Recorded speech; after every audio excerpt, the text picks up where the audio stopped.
क्या आपको भी ऐसा लगता है कि अच्छाई पे बुराई की जीत हो रही है?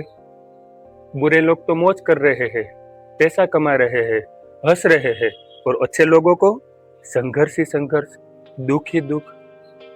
अगर इस दुनिया को कोई चलाने वाला है तो फिर दुनिया में इतनी बुराई क्यों है? इसी सवाल के ऊपर साथ में मिलके आज हम गहरे विचार करने की कोशिश करेंगे। रोजमर्रा के जीवन के एक एग्जाम्पल से समझने की कोशिश करते हैं। जब हम हमारे मैले कपड़े किसी धोबी को धोने के लिए देते हैं तो वो सबसे पहले उसके ऊपर एक डिटर्जेंट साबुन से और गंदा करता है। ऐसा क्यों? लॉजिकली तो ऐसा होना चाहिए कि वो उसे सीधे पानी से धो दे, लेकिन जैसा कि हम सब जानते हैं, सीधे पानी से धोने से उसकी सफाई ठीक से नहीं होती और बात सिर्फ यहीं पे आके खत्म नहीं होगी। फिर वो धोबी उस कपड़ों को रगड़ता है, उसे एक बड़ी सी पत्थर की चट्टान के ऊपर जोर जोर से पटकता है। सोचिए, अगर वो कपड़े बोल सकते तो क्या कहते? वही कहते जो सवाल हम मनुष्य के मन के भीतर उठते हैं। क्या ये जीवन भी हमारे साथ वही व्यवहार कर रहा है जो वो धोबी उस कपड़ों के साथ कर रहा था? जैसे ये जीवन भी हमें बुराइयों का सामना कराता है, ये जीवन भी हमें जीवन की आपाधापी में रगड़ता है, ये जीवन भी हमें संघर्षों में पटकता है। तो ये विरोधाभासी लगने वाली चीजें दरअसल हमारी अच्छाई को और उभारने के लिए थी, हमारे भीतर की नैतिकता को जागरूक करने के लिए थी। लेकिन बात यहाँ पे सिर्फ नैतिकता पे आके नहीं रुकती, अच्छाई और बुराई पे आके नहीं रुकती। ये जीवन कपड़े धोने जितना सरल नहीं है, ये जीवन उससे काफी विराट और गहरा है। और यहीं से शुरुआत होती है धर्म की। हमारे देश में ज्यादातर लोग किसी न किसी धर्म या संप्रदाय से जुड़े हुए हैं, किसी न किसी धर्म गुरुओं से जुड़े हुए हैं, किसी न किसी शास्त्रों से जुड़े हुए हैं, किसी न किसी धार्मिक फिलोसॉफी को फॉलो करते हुए वो अपने जीवन में धर्म को उतारने की कोशिश करता है।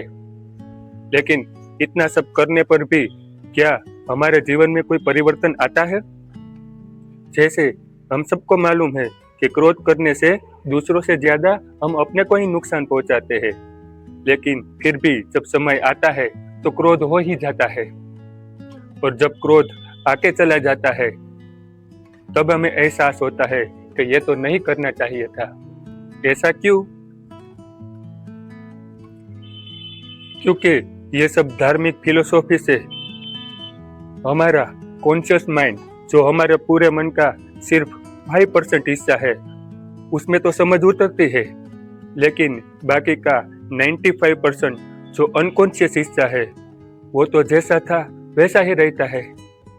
इसीलिए जो हमारी पूरी तरह से समझ में आता है वो हमारे एक्शन में नहीं आ पाता, और हमारे जीवन के ज्यादातर एक्शन तो इस 95% अनकॉन्शियस माइंड से ही प्रभावित होते हैं।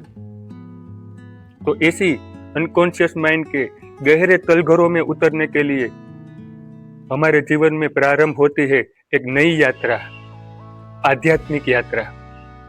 इस यात्रा के लिए हमारे यहाँ कई प्रकार के साधनायान उपलब्ध है, जिसके ऊपर सवार होके हम अपनी अनंत की यात्रा के ऊपर जा सकते हैं।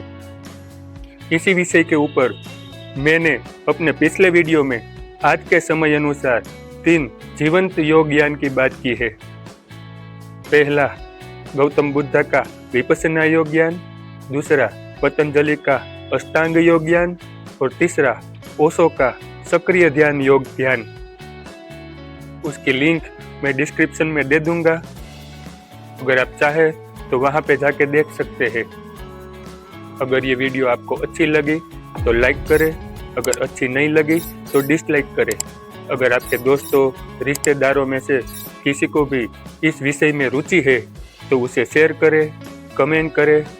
अगर आप चाहे तो मेरे चैनल को सब्सक्राइब कर सकते हैं और बेल आइकन दबाएंगे तो आपको आने वाले वीडियो की जानकारी भी मिलती रहेगी। धन्यवाद।